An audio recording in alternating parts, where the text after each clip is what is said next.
हिंदू मंदिर, उनके साथ क्या हुआ। खंड एक। एक प्रारंभिक सर्वेक्षण। संकलन एवं संपादन Sitaram Goyal. Voice of India, नई दिल्ली। भूमिका। अयोध्या में राम जन्मभूमि मंदिर के पुनर्निर्माण के आंदोलन ने भारत के इतिहास के एक दबे हुए अध्याय को उजागर किया है, अर्थात इस्लामीकृत आक्रमणकारियों द्वारा हिंदू मंदिरों का बड़े पैमाने पर विनाश। यह अध्याय अभी समाप्त नहीं हुआ है। इस पुस्तक के परिशिष्ट में अक्टूबर से नवंबर 1989 तक बांग्लादेश में मुस्लिमों द्वारा नष्ट किए गए कई मंदिरों का विवरण दिया गया है। वर्तमान में कश्मीर घाटी में मंदिर या जो कुछ भी उनसे बचा था उसी प्रकार के विनाश का सामना कर रहे हैं। हालांकि यह अध्याय महत्वपूर्ण है, यह केवल उस मुस्लिम आचरण पद्धति का एक हिस्सा था जिसे मध्यकालीन भारत के मुस्लिम इतिहासकारों ने दर्ज किया है। इसके अन्य हिस्से थे: एक, न केवल युद्ध के दौरान बल्कि इस्लामी सेनाओं की विजय के बाद भी लोगों का सामूहिक वध। दो, बड़ी संख्या में गैरयुद्धरत पुरुषों, महिलाओं और बच्चों को बंदी बनाकर लूट के रूप में ले जाना और उन्हें पूरे इस्लामी विश्व में दास के रूप में बेचना।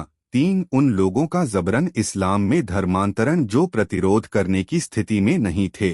चार, जो धर्मांतरण नहीं कर सके उन्हें जिम्मी या गैरनागरिक का दर्जा देकर उन पर अमानवीय प्रतिबंध थोपना। पाँच, जिम्मियों को हथियार रखने से रोककर उन्हें कमजोर बनाना। छह, जिम्मियों को भारी भेदभावपूर्ण करों के माध्यम से गरीब बनाना और किसानों द्वारा उत्पादित अधिकांश हिस्से को हड़प लेना। सात, जिम्मियों की देशज और राष्ट्रीय संस्कृति का विनाश, उसकी संस्थाओं और अभिव्यक्तियों को दबाकर और उन्हें तिरस्कार की दृष्टि से देखना।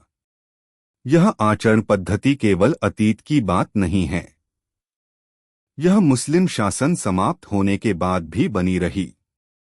19वीं शताब्दी में, विशेष रूप से बंगाल में, मुस्लिम पुनरुत्थानवादी आंदोलनों ने, जहां तक संभव हो सका, मध्यकालीन मुस्लिम योद्धाओं और सुल्तानों के कार्यों को दोहराने का प्रयास किया।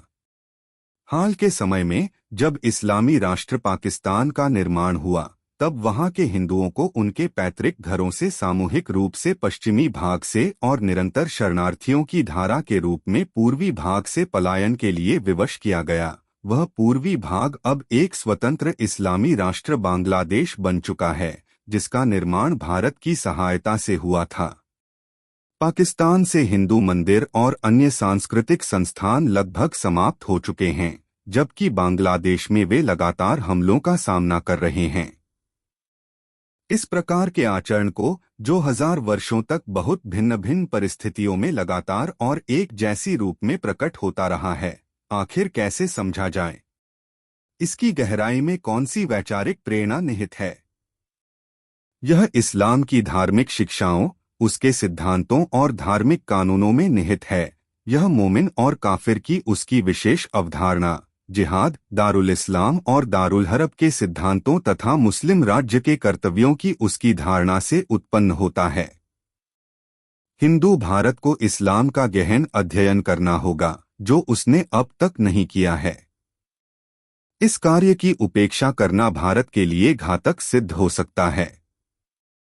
वर्तमान खंड ऐसा कोई व्यापक अध्ययन प्रस्तुत करने का दिखावा नहीं करता, बल्कि जानबूझकर स्वयं को मुख्यतः उन हिंदू मंदिरों के अध्ययन तक सीमित रखता है जिन्हें नष्ट किया गया, अपवित्र किया गया और मस्जिदों तथा खानकाहों में परिवर्तित कर दिया गया। साथ ही मुस्लिम मूर्तिभंजक विचारधारा की अनदेखी भी नहीं करता।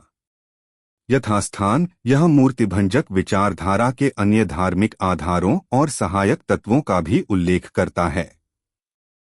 इस पुस्तक में अयोध्या अपनी महत्ता बनाए रखती है, किंतु यह चर्चा के केंद्र में नहीं है।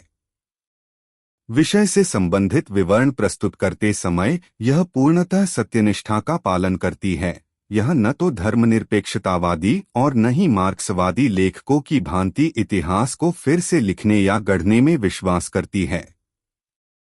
इसका उद्देश्य हमारे लोगों की जानकारी के स्तर को ऊपर उठाना है और उन्हें उन गहन वैचारिक शक्तियों के प्रति अधिक सजग बनाना है जो लगातार सक्रिय रही हैं।